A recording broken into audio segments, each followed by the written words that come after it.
A new poll from Mount Sinai South Nassau giving us some insight to how people are thinking. Some statistics about what they'll feel comfortable doing as New York City gradually reopens. 2/3 of area residents say they will not return to sporting events, movies, or use mass transit, even with some safety measures in place.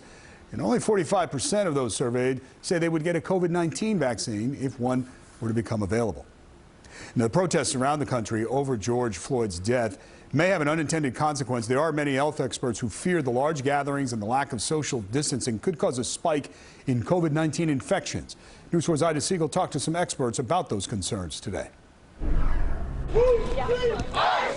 For days now, thousands of protesters have stood shoulder to shoulder, crowding into tight spaces, shouting for justice.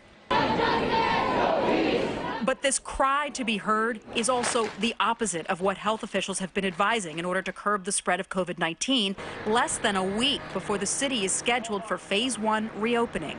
I think we'll probably see a notable spike. I don't have a crystal ball. Many demonstrators are wearing masks, but some are not. Doctors say the risk of spreading infection increases at rallies like this for numerous reasons. People are speaking, shouting loudly. They're in close physical contact with one another. There's been the use of tear gas, which can increase coughing. And so all of these things put together, in addition to being in a high emotional state where you may not even be thinking about how close you are to another individual, all of those things are going to increase the risk of the transmission of the virus. The first comprehensive study on transmission reveals masks do protect against the virus.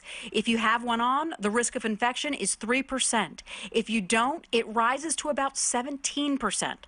If you're 3 feet away from someone, the risk is 2.5%. If you're closer than that, the risk goes up to 13%. Express your outrage, but be responsible, because the last thing we want to do is see a spike in the number of COVID cases. But history may tell a different story. Historians say the infamous second wave of the Spanish flu in 1918 was likely not caused by crowds flooding into the street after World War I, because the peak of that wave actually hit a month before that. And while the flu of 100 years ago behaves differently than the virus of today, the lessons are nonetheless invaluable. History has a lot to teach us at this moment. We have to we have to depend on science. We have to not be complacent.